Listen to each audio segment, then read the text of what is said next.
Nós humanos produzimos bilhões de toneladas de alimentos todos os anos. Mas o que será que realmente chega até a nossa boca? Ao longo do caminho, vamos perdendo muita coisa. No Brasil, começa já na etapa de plantação. Só na colheita perdemos 10%. No transporte e no manuseio, a gente desperdiça 50%. Outros 30% vão embora nas centrais de abastecimento, as CEASAs, e cerca de 10% são jogados fora nos supermercados e na casa da gente.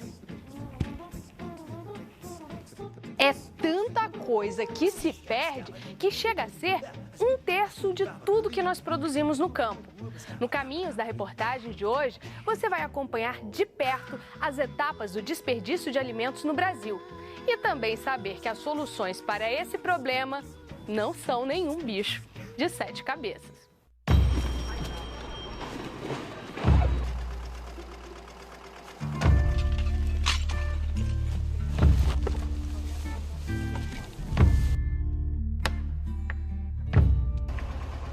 O fim desse longo processo de desperdício a gente já conhece. Em apenas uma manhã no lixão da capital do país, encontramos várias pistas do que se joga fora. Neste local só chegam os caminhões com resíduos de supermercados e shoppings.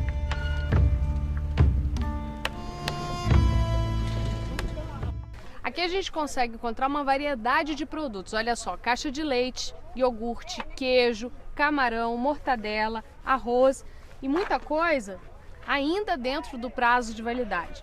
Mas como ficou sem refrigeração e foi descartado junto com o lixo, ficou contaminado e inapropriado para consumo. Difícil saber apenas olhando se a maior parte disso tudo já chegou aqui estragado. Mas ao ver uma panela de pressão num fogareiro improvisado no meio de tudo aquilo, arriscamos imaginar de onde veio o que está sendo cozido. Vem cá, você acha tudo isso aí que está aí dentro aqui mesmo? Aqui é. Chega bom, né? Muito gostoso. Uma delícia. Quer um pedacinho? Eu quero. Mas tá muito quente? Não sei, ó. Aí é muito. Pega um pequenininho.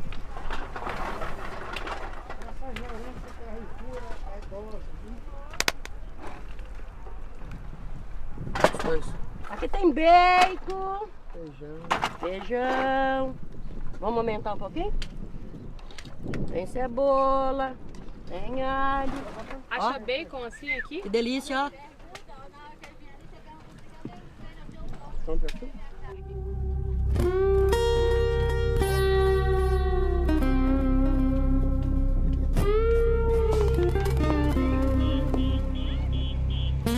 Os catadores se aventuram em meio ao lixo em busca do que pode ser reciclado mais fácil: papelão, plástico e alumínio. Mas a comida também é um item bastante cobiçado. O que dá para ser aproveitado fica para eles. Geralmente se encontra carne, salsicha, leite, pão, açúcar, café, óleo, sabão, arroz, açúcar. Não vem nada vencido não, é cesta básica mesmo que eles colocam. Vem diretamente do mercado. Mas Juraci conta que outros produtos já chegam em mau estado. O monte de sobrecoxas e asas de frango já veio queimado, segundo ele, de tanto ser congelado e descongelado no supermercado. O cheiro dá náuseas e nem os urubus ou cachorros ousam comer o que sobrou. As moscas mostram quando não é mais possível aproveitar. O destino final é mesmo ali.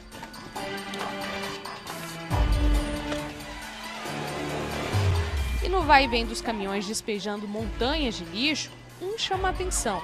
Em meio aos papelões que vão caindo, um pó branco escorre. Chegando mais perto, é possível perceber o que os catadores encontraram: quilos e quilos de açúcar. Alguns ainda em latões, aparentemente sem nenhuma contaminação. É só açúcar. Esse outro aí também tá ótimo. O alimento é caro para muita gente, mas a quantidade do que é perdido faz parecer que são itens totalmente descartáveis. Que eu levo, dou para meus meninos, para meus netos, minhas filhas que não vêm. Eu dou para meus vizinhos, eu dou para meus vizinhos. A quem precisar. Eu vi, o pacote de açúcar é muito caro.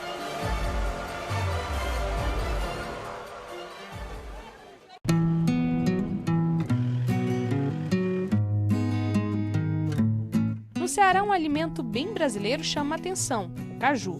Na verdade, a fruta é a castanha, o resto, a polpa, é chamado de pedúnculo. Pode parecer mentira, mas de todo o caju que é produzido, 85% a 90% do pedúnculo é simplesmente jogado fora. O que mais se aproveita é mesmo a castanha. Na verdade, o conceito de desperdício, de perda, é tudo aquilo que não chega para o consumo, né? Então, quer dizer, foram investidos, foram gastos recursos para se produzir um alimento que chegaria na ponta e, né, para o consumidor, e esse alimento acabou ficando dentro da própria propriedade. Difícil saber ao certo quantos cajus são produzidos, mas a safra pode ser estimada.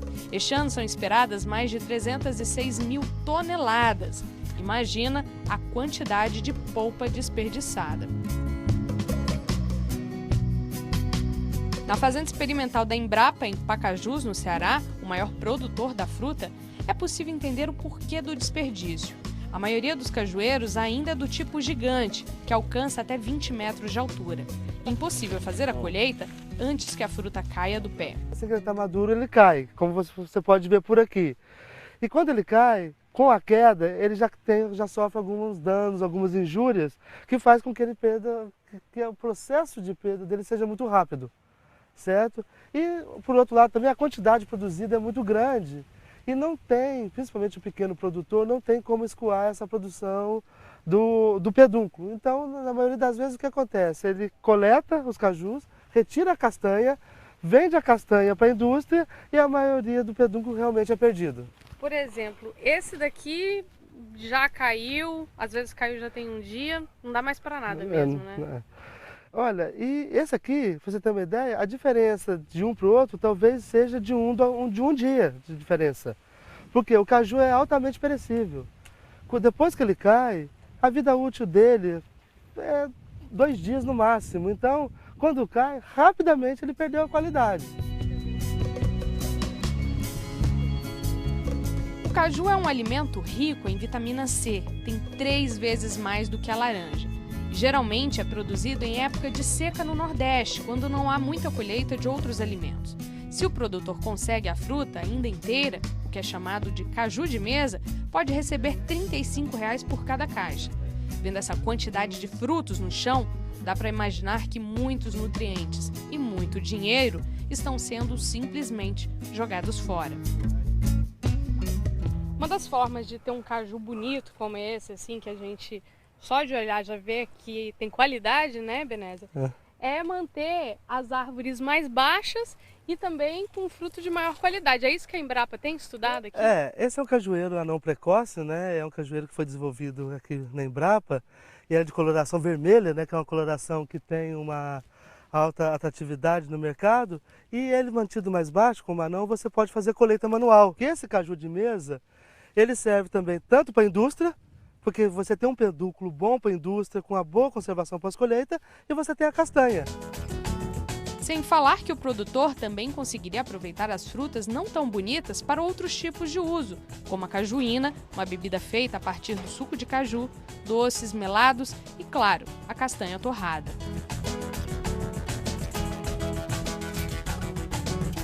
Dona Célia é uma das produtoras que tem aprendido a aproveitar tudo, mas nem sempre foi assim. A gente aproveitava a castanha e o caju a gente vendia uns carros que passam de um pessoal que compra o caju. Quando chegava no arroxo da safra, eles ficavam botando banca, o caju está amassado, a caixa de caju é para encher mais. A gente aproveitava a metade. Hoje a gente perde o quê? Acho que uns 10%. A chácara de Dona Célia tem 6 hectares de cajueiros plantados. Quando fomos lá, eles ainda estavam na florada. Ela conta que, como as árvores são todas muito altas, ela deixa as ramas do feijão no chão para criar uma trama e deixar o solo mais fofo, não machucando as frutas quando caem. Dona Célia teve a ajuda da Imater, Embrapa e Centec, o Centro de Ensino Tecnológico do Ceará. A associação de produtores foi refeita e hoje, aos poucos, os vizinhos estão aderindo ao processo, fazendo com que todos consigam vender o caju, processado ou não, por um preço melhor, aproveitando tudo o que ele oferece. Está se tornando a propriedade modelo aqui da região e até alguém seguindo também. Isso é bom, né? Hoje a associação ela já está toda ok, já conseguiu se legalizar, já conseguiu inclusive adquirir um terreno onde está sendo construída uma unidade de processamento já a partir desse exemplo daqui da casa da Dona Célia, onde eles estão vendo que está tendo um aproveitamento maior do pedúnculo do caju. A Embrapa tem feito, junto com seus parceiros, um esforço bastante grande de transferir tecnologia, de levar essa tecnologia até a ponta, né, até os produtores. O Brasil é um país de dimensões continentais, é um dos maiores produtores de alimentos do mundo e muitas vezes, né, essa informação acaba não chegando. Ainda no Ceará, a goiaba virou exemplo de que dá para ser toda aproveitada. Na região chamada de Tabuleiro de Russas, a 165 quilômetros de Fortaleza, em uma área irrigada, 220 pequenos produtores se uniram para dar destinação para cada um dos estágios da fruta. Como que é a classificação das goiabas aqui quando elas chegam? Como é que vocês dividem elas aqui? A classificação aqui era a verdosa, que é essa daqui, a cremosa é essa daqui, a polpa é essa, a polpa fria, né? A polpa quente é essa outra caixa aqui, que é para doce. Os produtores contrataram até mesmo um engenheiro agrônomo para dar toda a assistência técnica. E ele confirma que nada é desperdiçado. E outros cuidados são tomados, como a prevenção do bicho da goiaba, para que a fruta não estrague lá na frente após sair da fazenda. A gente sabe que 80% é não deixar fruto maduro no campo. E esses que estão aqui maduros no chão, hoje é colheita e vai ser apanhado tudo. Se você eliminar todo o fruto maduro, 80% dessa lavazinha do que é causado pela mosca da fruta não vai acontecer. Como nós fazemos esse monitoramento semanal, aí eu nunca tive reclamação de chegar lá no cliente e dizer, recebi umas caixas que tem lava dentro, tem bicho. Enquanto estávamos em uma das plantações, um dos clientes surge querendo comprar mais goiaba da Cefrutar, a central de frutas do Tabuleiro de Russas, associação que tem possibilitado a venda da produção.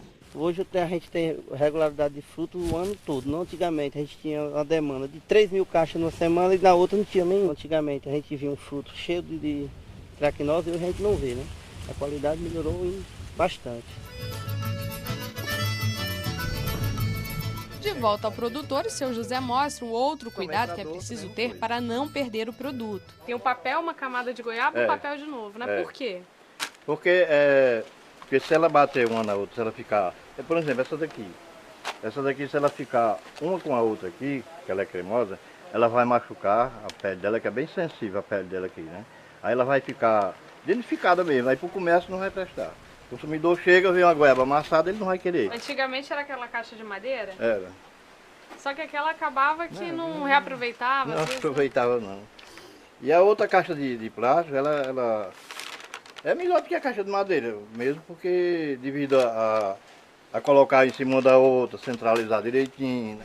Se ela ficar muito cheia a caixa, ela tem capacidade de amassar. Uma dessas aqui sentou, ela já vai amassar essa daqui. E com esses pequenos cuidados que o senhor tem, desde lá na hora da colheita no pé, até a hora de despachar aqui com o comprador, o senhor está conseguindo ter uma perda de quanto? Ou não tem perda nenhuma? Não, a perca aqui não tem de nada não, porque aqui tudo a gente aproveita, né? Então tendo é lucro, isso aí é lucro também, né? Por pouco que você vender isso daí, é lucro. Para os pequenos, muitas vezes o prejuízo do desperdício pesa no bolso. Para os grandes, nem sempre. O lucro gerado pela quantidade de alimentos acaba amenizando as perdas econômicas.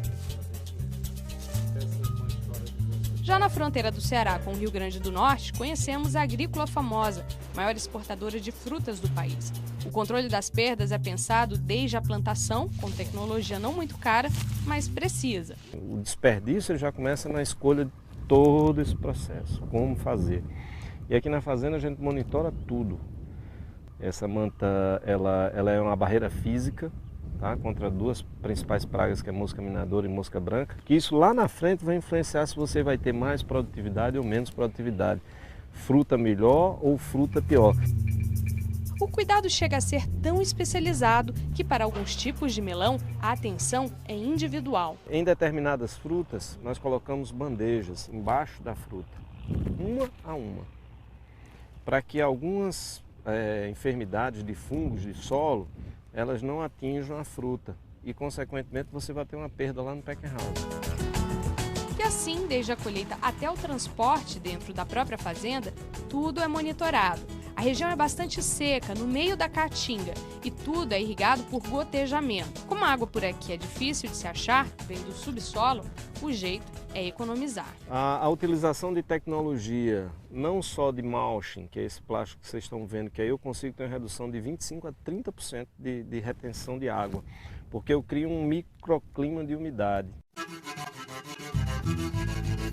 Apesar de todo o cuidado, nem todas as frutas são aproveitadas para a venda. Paulo, aqui a gente vê um monte de melão espalhado, mas já não tem as plantas, as ramas aqui, né? O que é aqui? Essa rama ela vai ser aproveitada para compostagem ou para alimento natural. Após isso, vem uma turma que vai recolher o plástico para, em seguida, entrar o gado e aproveitar essa fruta que vocês estão vendo aqui. Então, assim, a gente considera esse o aproveitamento de 100% de tudo que é a cultura do melão. Esse melão a gente vê, por exemplo, que ele é bem pequeno, né? Isso. E ele também não daria mesmo para o mercado, né? É, perfeito. Isso aqui faz parte da última floração da planta. Você vê que ele é um melão que ele tem uma pancada, ele é uma fruta menor, ele não vai ter aqui um sabor adequado. Mas a nível de aproveitamento de fruta, você ainda tem um segmento. O segmento qual é esse? Gado.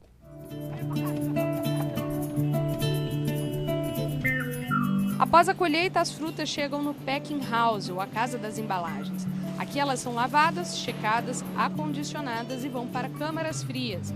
E o gasto com essa parte é alto. Eu gasto 40% de tudo é material de embalagem, que envolve pallet, caixas, fitas, cantoneiras. Porque aqui eu estou com o meu produto já para a linha final, ou seja, direto para a mesa do consumidor. Todo o custo que eu tive de operação, desde semente, plantio, água, energia, salário de funcionário, se perde pela má qualidade da minha embalagem. Ou seja, minha fruta ela vai chegar lá no mercado estragada, eu vou ter desperdício.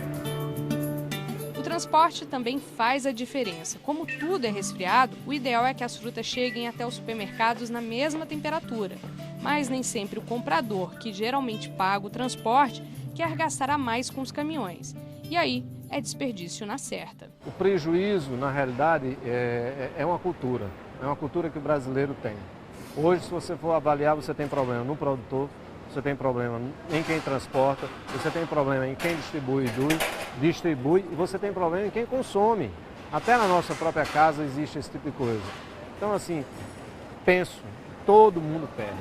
Todos perdemos com isso. As perdas da natureza não param por aí. Segundo a FAO, a Organização das Nações Unidas para a Alimentação e Agricultura, quase 1/3 das terras usadas na agricultura produziram alimentos que foram jogados fora. Além disso, mais de 3 bilhões de toneladas de gases do efeito estufa foram lançados na atmosfera.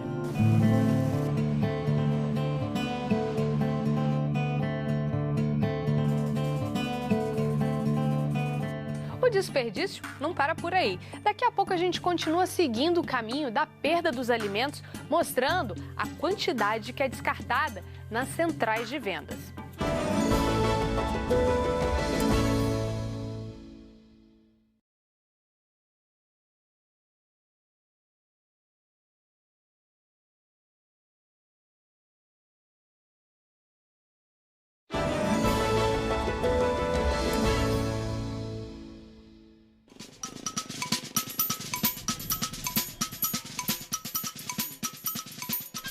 A brincadeira na rua parece não ter malícia nenhuma. A laranja serve de bola na pausa do descanso do almoço.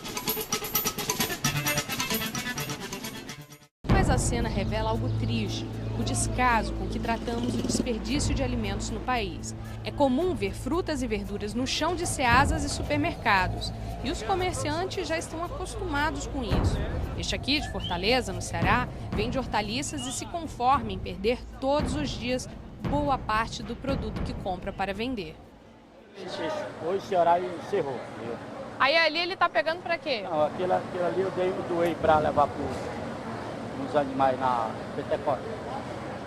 Que aí ele vai servir de comida para galinha? Para galinha, bode, gato. Você tem uma ideia de quanto por cento, mais ou menos, de tudo que você compra que acaba não vendendo? Rapaz, eu não tenho nem ideia disso aí. Mais ou menos, aí dá o quê? Dá uns... Se eu fosse comprar mesmo, era uns R$400 mais ou menos. Esse outro vendedor de tomates diz que esse tipo de produto é bem perecível e, por isso, já conta com desperdício. Tomate é uma mercadoria que aguenta pouco tempo, né? É? Não é que nem batata, cebola, que aguenta mais tempo. Esse, assim, às vezes, do jeito que tá, que ele já tá madurinho aqui, né? Aguenta uns 3 dias. 3 dias. Segunda-feira já não dá mais. Já tá. E o senhor chega a perder, às vezes, quanto de tomate? Talvez em 20 caixas você perde umas 1 ou 2 no máximo. Então tá bom ainda, né? Tá. Perde 5%. Por aí. Em Brasília, o mesmo problema. E o principal delator são os restos que ficam após a feira. A produtora Ana Fukushima, que também vende o que planta na Ceasa, diz que apesar de todo o cuidado, as perdas são grandes também na negociação do produtor com o próprio consumidor. A gente prepara lá na chácara e quando chega aqui, às vezes os compradores começam a mexer. Aí você acaba desperdiçando uns 10%. 10%? Mesmo você tendo todo esse cuidado? Porque, assim, na hora que eu estou atendendo um, aí tem outras pessoas que estão mexendo. Aí quando você vai arrumar, aí você já viu que muitas folhas já quebraram, né? Mas faz parte. Em outra feira do produtor, em Ceilândia, cidade satélite da capital, seu Ivanildo, que vende frutas, conta que um dos grandes problemas de desperdício acontece na época de safra. Depende da safra. Quando a praça... É que nós usamos um termo da praça cheia, né? Aí nesse caso aí dá muito desperdício mesmo, dá muita perca mesmo. Devido também que a quantidade é bastante e o consumo é pouco, né? Aí nesse caso aí dá perca mesmo. Ele revela que muitas vezes o produtor tenta vender a mais ou um alimento que não foi pedido pelo comprador. Uma jogada que, não raro, resulta em desperdício. Acontece da gente às vezes comprar um produto e vir outro. E aí? Aí tem que devolver, né? Nesse vai e vem dos produtos, muita coisa acaba apodrecendo. João, que vende tomates, também passa pelo mesmo problema. A solução seria não pegar a carga quando vem a mais. Eles mesmo casam o problema disso aqui hoje. Não é nós, eles se casam. Aqui eles plantam demais, é para plantar 100 mil, eles plantam 200. Quer plantar 50, eles plantam 100. Aí dá excesso no mercado, aí não tem venda. Mas ele também acaba perdendo muito tomate. Quando está calor demais, amadurece demais. Então, todo ano eu jogo 3 mil, 5 mil caixas fora. Todo ano. Todo ano, nessa época, todo ano. Apodrece mesmo. Hoje mesmo eu estou jogando 3 mil caixas, daqui até domingo, até segunda, eu jogar 3 mil caixas fora. 3 mil caixas hoje aí dá 30 mil reais. E João tem uma teoria de que se há excesso, lá na frente pode haver escassez. Tudo demais é veneno. Quando você vê demais esse tipo de coisa, é falta na frente. Você não viu tomate de 100 reais? Você não viu passando na revista? O bicho que deu mais caro foi o tomate. Você viu que deu mais caro, não tem banco que você viu passando. É melhor roubar uma caixa de tomate que roubar um banco que está passando. É desse jeito. Você vai ver lá para o mês 10, mês 11, a caixa de tomate de 50 conto, 100 conto de novo. E foi só ir para a parte de trás da banca que deu para ter uma ideia da quantidade que ia ser descartada aquele dia. Tudo que estava sendo despejado na caminhonete vai para os porcos que o Wesley cria. Sempre eu pego aqui, eu tenho uma pocilga, né? E lá eu tenho talvez 230 porcos. E sempre eles doa pra gente pegar, né? Ó, olha aí, você vê, tudo bom. Eu vou levar hoje umas 200 caixas, né? Sobra tanto que dá para outros criadores de animais. Cada um leva como pode. Difícil é ver que ao lado da carroça de tomate, 2 senhoras procuravam alimentos no lixo. Elas não quiseram se identificar. A vergonha por recolher os restos é grande, mas toparam mostrar o que tinham conseguido naquele dia. E tudo bom, né? É.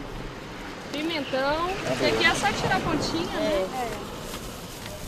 Batata. O que é isso aqui? Chuchu, pequenininho. Mandioca. Pô, dá uma feira boa. Porque ele seleciona, isso aí não dá pra levar pro mercado, né? Aí bota pra fora, não dá pra vender, mas dá pra gente...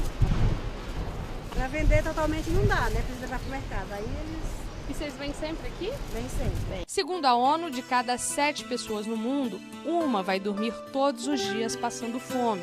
Além disso, 1/3 das mortes entre crianças abaixo dos 5 anos nos países em desenvolvimento está ligada à desnutrição. E custaria apenas 25 centavos de dólar por dia para alimentar uma criança com todas as vitaminas e nutrientes que ela precisa para ser saudável. Pensar nesses dados faz o desperdício parecer um problema bem maior. De volta à Ceasa de Fortaleza, é possível ver que a cena é rotineira. Lucineide e Francisca já encheram os carrinhos no fim da manhã. E ali tem de tudo. Mostra aqui pra gente o que tem, o que a senhora conseguiu pegar hoje. Laranja, aqui é pimentão, cebola, tudo de verdura, chuchu, cenoura. Muitas pessoas que conhecem a gente, né? Então eles passam pra gente o que eles não vendem mais, né? Quando chega no final da feira, então eles dão. E aí isso daqui a senhora já dá um alívio no bolso da senhora que não precisa mais. E como dou, porque eu não compro, né? O que eu levo daqui eu não compro. Dá para quantas pessoas? Eu levo para mim, levo para meus vizinhos. Francisca diz que também divide o que consegue. Tirando, aí lá eu dou para minhas colegas. Se fosse para a senhora comprar tudo isso aqui, ia gastar muito? Ia. É? Porque tem dia que a gente tem dia que não tem. Nós tudo tem menino pequeno, eu tenho 2. Lucineide conta que antes, quando sobrava, vendia o que catava. Eu vendia era de porta em porta. Aí depois, quando eu ia fazer a conta, eu achava assim, que o que eu levava era quase igual às coisas que eu comprava. Porque eu não comprava de primeira, eu comprava de segunda, que era para quem estava começando, né? Aí agora, só agora eu vejo. Porque o que eu levo, tudo é útil.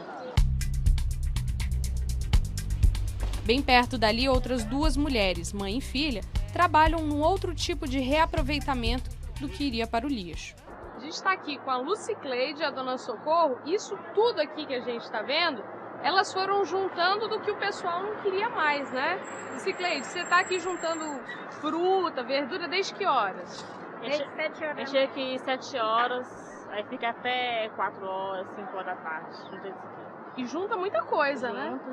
Gente, olha, tem coisa boa, tem melão bom ainda, tomate que ainda dá pra comer, né? Dá pra aproveitar. Aí a gente junta muita coisa, tem coisa que a gente ganha boa, a gente dá pra casa também. E o que vocês fazem com tudo isso daqui? Isso aqui a gente, os bichos, tem uma pessoa, né, dos interiores comprar, porque seca, né, e a gente vende pra eles encomendam. Pra animal. Eles pagam a gente pra a gente juntar pros porcos, ele leva pros porcos, pra animal, pra galinha, pra pato, tudo eles...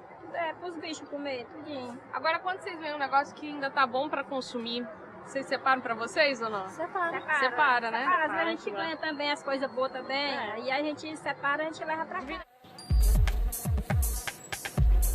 Acompanhamos as 2 mulheres no trabalho de recolher os alimentos. Em vários locais, elas já encontravam produtos separados pelos comerciantes. Outras vezes, procuram em lixos, no chão, e não é raro encontrar outras pessoas também à procura do que sobrou. Sobrou, em 2 minutos para levar para casa, né? Tem que levar, né? Não, o senhor ainda tem solidariedade com o pessoal, né? De volta ao local onde mãe e filha juntam o que conseguiram, o cliente está à espera. Enche a caminhonete de alimentos para os porcos. Ele, que é produtor rural e vende muitas frutas para a Ceasa, vê o que produziu voltar para a fazenda. Eu fico com pena não é dos que estão aqui dentro, não. Eu fico com pena aqui lá do campo, que perde, né? O mamão é 9 meses, só gastando. O maracujá é 7 meses. A gente passa o tempo todinho gastando, quando chega o ponto desse aqui, essa perdição aí. Uma alternativa surgiu dentro das Ceasas para tentar evitar o desperdício diário de tanta comida, os bancos de alimentos. No Banco de Alimentos de Brasília, caixas e caixas mostram que em apenas um dia é possível arrecadar muito por ali. A Ceasa adotou o programa Desperdício Zero para incentivar os comerciantes a fazer doações. Tem umas frutas, né, que o pessoal ia descartar, ia para o lixo.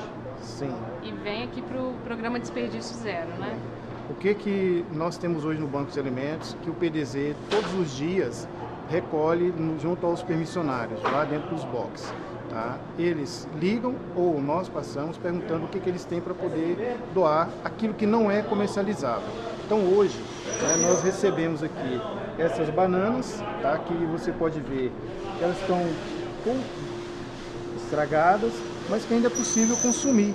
Né? Você consegue ainda trabalhar. Então isso aqui vai para as entidades socioassistenciais, que alimentam as crianças, né? Alimentam, tá dentro das creches, dos albergues, das entidades que trabalham com os alcoólatras. Karina, observa só, é uma banana que está só com a casca estragada. Tá? Se você pegar ela, separar, certo? Se você vier aqui cortar a pontinha dela e tirar o que está estragado, experimenta. O restante da banana você aproveita. Tá uma delícia. E é uma coisa que você simplesmente joga fora. O que acontece? Você não consegue comercializar essa banana hoje no supermercado, nos sacolões. Tá? Então, o que eles estão fazendo? Joga no lixo. Temos também a beterraba, né? Que você pode ver Vocês podem ver que as beterrabas, elas estão pequenas, mas elas estão em condições de ser consumida. Você pode trabalhar ela, né, cozinhar, fazer ela crua. Então ela não está ruim, ela só é pequena. Então isso aqui você não consegue comercializar por causa do tamanho. Wilder também é diretor na região centro-oeste da Abracem, a Associação Brasileira das Centrais de Abastecimento. Ele diz que o problema do desperdício tem sido discutido em todo o país. Hoje, nas reuniões dos encontros na Abracem, nós temos grupos técnicos que discutem como combater o desperdício dentro da Ceasa. Tá? Então também se discute o processo da cadeia do desperdício a nível nacional. Começa na produção, vem pelo transporte, chega na comercialização e também no consumidor. A ideia também foi adotada pelo Ministério de Desenvolvimento Social. Os municípios que querem criar bancos de alimentos podem participar de editais lançados pelo governo para conseguir investimentos. O MDS tem a perspectiva de entregar mais em torno de 50 bancos de alimentos, tanto nas centrais de abastecimento como fora. Já estão contratados e estão em fase de construção. Então a perspectiva é até que em 2015 tenhamos mais 50 bancos de alimentos funcionando no país. Aos poucos, os comerciantes estão aderindo. Aqui na Ceasa, o maior vendedor de laranjas mudou a forma de pensar. Como o consumidor exige um padrão, apenas as laranjas médias, uma esteira já faz a separação. E essa padronização é causa também de desperdício. É um padrão, entendeu? Tem que estar perfeito. Aí porque está pequeno, às vezes tem uma manchinha na pele, o pessoal não compra. E aí, o resultado era o descarte. A gente separava as que dava para o comércio para vender e essas que não dava para o comércio a gente descartava, jogava tudo no lixo. Mas agora... Agora tudo que a gente descartava no lixo, agora a gente doa lá para eles, né? A gente separa, eles vêm aqui, pegam e levam para eles fazerem as doações. As soluções são simples, mas o descaso e a falta de responsabilidade de cada um parecem fazer parte de uma cultura e de um sistema enraizado entre os comerciantes. No próximo bloco, o que eu e você podemos fazer para que esse processo não tenha continuidade quando passar por nós? A gente volta já.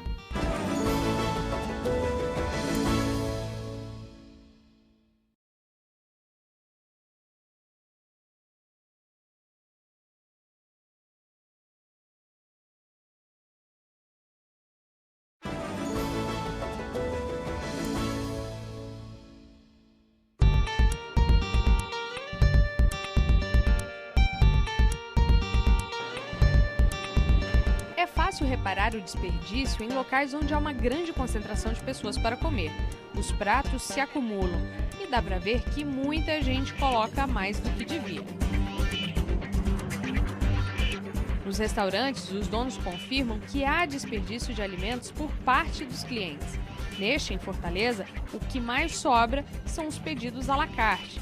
Um dos donos confirma que o prejuízo não fica para o restaurante, mas essa conta acaba sendo paga por todo mundo. O prejuízo é nosso, da coletividade, né? Tendo em vista que a produção daquela batata, daquela banana, daquele arroz, daquele feijão que foi colocado na mesa, né? Aquilo ecologicamente houve consumo de energia, de água e esse desperdício, né, vai fazer falta para nós, né? Para o dono do restaurante não é prejuízo nenhum. Para ele, né? Para ele que aquela comida que está sendo jogada no lixo já foi paga. Em São Paulo, um grupo resolveu transformar esse desperdício em doação para quem realmente precisa comer. O projeto Satisfeito surgiu a partir do incômodo de ver um prato ser retirado da mesa ainda com comida. O prato satisfeito é 1/3 menor do que o normal, mas o cliente paga o mesmo valor. A quantia equivalente em dinheiro ao que foi economizado em comida é doada para uma instituição que trata de crianças em situação de insegurança alimentar. A gente vive uma sociedade de excesso, sem dúvida. E a gente consome mais e come além e usa mais carro do que a gente precisa. Então, o Satisfeito ele provoca essa reflexão, sem dúvida. E ele traz também uma sensibilização de um problema que é um problema que afeta a todos nós, que é a desnutrição infantil. 19 grandes restaurantes de São Paulo já participam do projeto e podem ser localizados por um aplicativo no celular. A dona de um dos restaurantes conta que hoje 10% dos pratos pedidos são do cardápio do Satisfeito. A gente gostou muito da ideia e o Vinheria gosta de participar de projetos sociais. A gente gosta de estar engajado na sociedade, proporcionando coisas boas, também atuando de alguma forma, não só dentro da restauração, mas como também em benefício da sociedade. Ideias como a do Projeto Satisfeito nos mostram que basta uma decisão para minimizar a quantidade de alimentos jogados fora. Só que a gente pode fazer ainda mais. Muitas vezes as pessoas, as famílias compram quantidades de alimentos, principalmente quando há abundância, né, num país como o Brasil, né, que é um dos maiores produtores de alimentos do mundo. E com a melhoria das condições econômicas observadas nos últimos anos, um número maior de pessoas teve acesso, né, a, enfim, comprar mais alimentos. E a gente observa que muitas vezes as pessoas não sabem comprar e não sabem conservar os alimentos ao nível, né, do lar mesmo, né? Então isso realmente é também uma fonte de desperdício.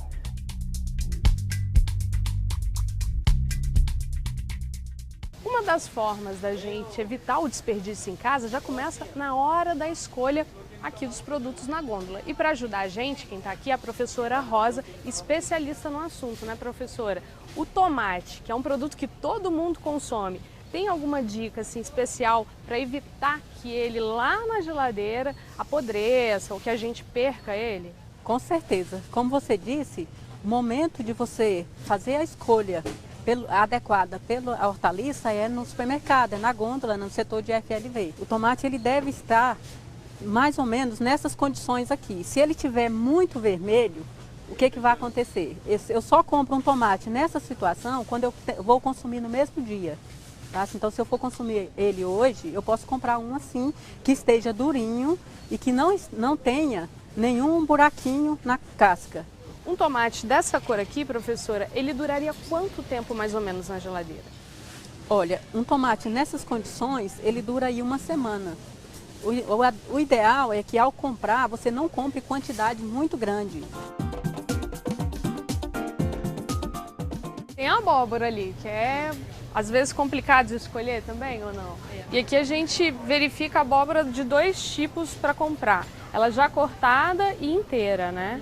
Qual é a dica então para a gente escolher a abóbora? Bem, Karina, a abóbora, o que a gente deve observar é como que está a aparência geral dela. Ela tem algum buraquinho, alguma fissura, né, alguma coisa assim, você evita levar. O talo está firme, se você olhou, não tem nenhuma mancha, né, não tem nenhum estragado, se ela tiver com uma cor uniforme assim, aí você pode escolher. A abóbora, quando ela vai envelhecendo, ela vai ficando opaca. E quando a abóbora já está cortada assim, como é que a gente sabe se ela passou do ponto? Se ela está cortada, você tem que olhar o quê? Se ela não tá desuniforme, a coloração por dentro, a semente se está intacta, né? Porque ela em contato com o oxigênio, ela fica mais suscetível a uma deterioração. Por exemplo, olha a diferença dessas 2 abóboras aqui, né? Essa daqui você consegue ver uma coloração nela que você percebe que ela foi cortada hoje. Então essa abóbora aqui seria ideal. Agora essa aqui ela já fica com a coloração esbranquiçada. Isso quer dizer que ela não está tão fresca quanto essa. Mas outro produto que o brasileiro gosta bastante é a batata inglesa, né? Com certeza. E quais são as dicas para a gente conseguir escolher uma batata boa? A batata inglesa, ela, pelas suas características, né, ela é plantada, ela fica debaixo do solo, né, debaixo da terra. Então ali ela é protegida do sol, do calor, né, da luz, né, de um modo geral. Então, essa proteção garante a ela algumas características que são boas. E você observa o quê? Se ela está com a cor uniforme e amarelada. Se aparecer na batata a cor esverdeada, como essa daqui, olha, aí essa aqui, o que aconteceu? Ela foi exposta à luz e isso fez com que ela desenvolvesse a clorofila. E junto com essa clorofila vem os glicoalcaloides, que são substâncias naturais da batata que pode ser aumentada e pode causar prejuízo à saúde das pessoas que consomem. O que pode acontecer? Ela é tóxica, então tem assim, pode causar danos mesmo na saúde. Do supermercado a gente veio para a cozinha do Instituto Federal de Brasília, onde a professora Rosa dá aula, junto com as alunas dela, para a gente aprender como conservar aqueles produtos que a gente escolheu lá na casa da gente, né, professora? Com o que a gente pode começar aqui? É verdade. Nós vamos começar com as dicas para o cheiro verde, né? Normalmente, a gente encontra o cheiro verde no supermercado dessa forma, né? O coentro e a cebolinha junto. Então, a gente leva para casa e o primeiro passo é você separar o coentro da cebola. Para conservar os dois juntos não é o ideal. E atenção para as dicas. Depois de separar o que está estragado, lavar em água corrente, colocar de molho em cada litro de água 5 ml de hipoclorito de sódio, de 5 a 10 minutos, depois enxaguar em água filtrada, secar no papel toalha ou centrífuga e cortar separadamente o coentro da cebolinha. Agora elas vão colocar num recipiente limpo e seco, né? E colocar a data de embalagem, né, que ela vai colocar na geladeira e também que consiga tampar de forma hermeticamente, né, fechada, tirando de preferência o ar dentro. Aí coloca no congelador e no congelador ela dura mais de meses, né? A alface segue o mesmo caminho. Selecionar, lavar folha por folha, sanitizar, enxaguar em água filtrada, secar e na hora de guardar... A gente coloca num recipiente, de preferência forrado com papel toalha. Porque se tiver alguma gotinha de água, ela não vai ficar no fundo da vasilha, vai ser absorvida pelo papel. Então a gente tampa também com a identificação, né, da alface e guarda na geladeira só para refrigeração, temperatura de refrigeração, não é congelamento, e ela vai durar uns 2, 3 dias apenas. O tomate também segue o mesmo procedimento de conservação: lavar, sanitizar e secar. Mas atenção! Um tomate verde a gente nunca guarda junto com o muito maduro. O maduro você guarda na geladeira. O verde você pode deixar fora da geladeira porque ele vai continuar amadurecendo. O verde, né? Ele vai continuar amadurecendo. E aí ele vai ficar na tonalidade mais vermelha. Aí ele vai estar próprio para o consumo.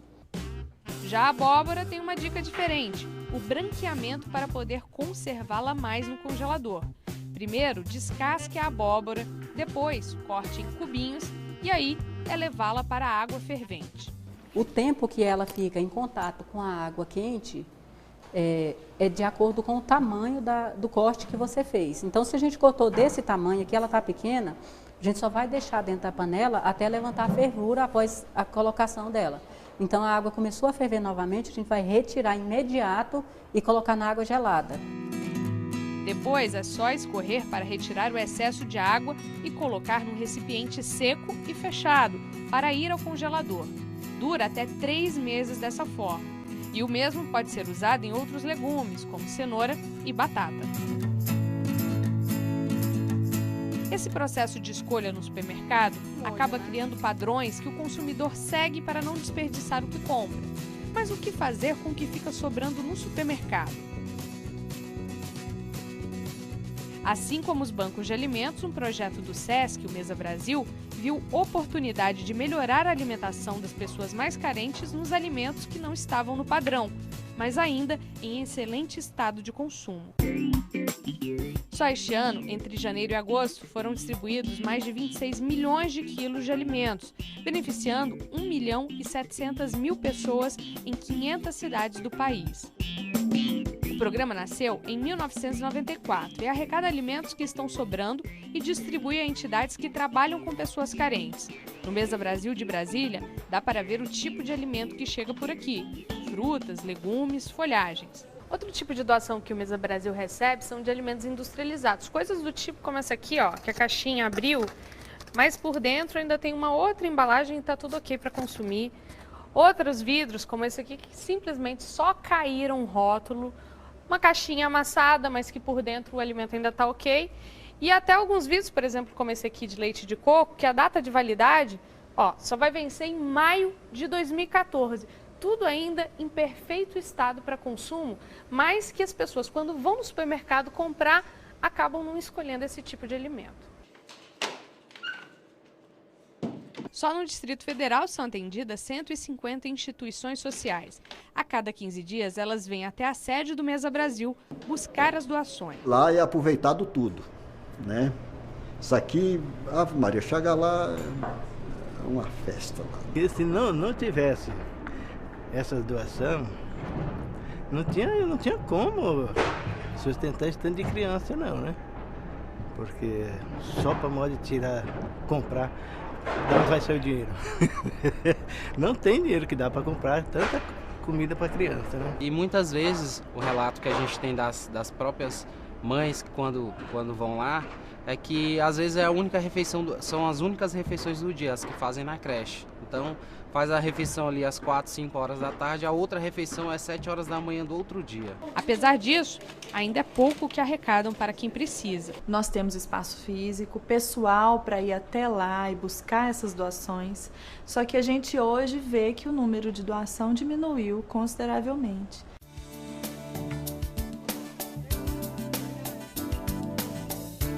O programa não se limita apenas a entregar o alimento, mas também a não desperdiçar as doações durante o preparo. Na cozinha, que virou sala de aula, os alunos são dirigentes e cozinheiros de 3 instituições que participam do programa. E no cardápio de hoje, bolo de casca de abóbora e suco de casca de abacaxi. Depois de todo o trabalho do pessoal aqui na cozinha, esse aqui é o resultado. O suco de abacaxi, da casca do abacaxi e de hortelã e o bolo com a casca da abóbora.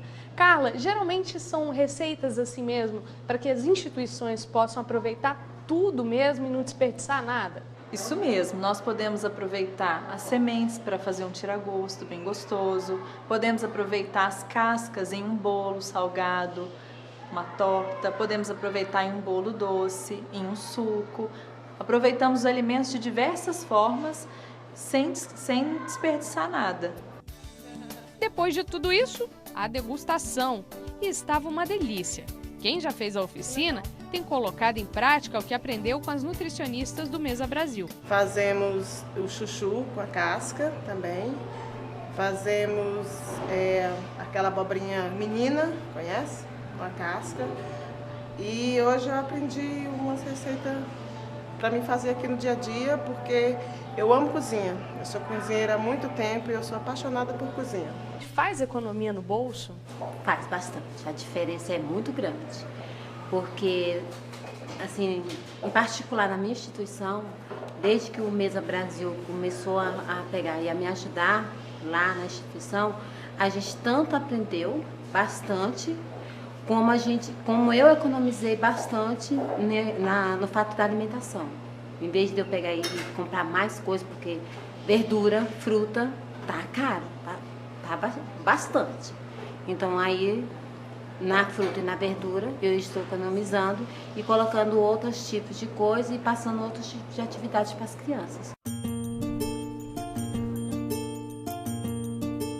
E assim, o que seria desperdício vira uma ação de compartilhar os excessos, de ver que o que uns não querem é o que os outros estão precisando.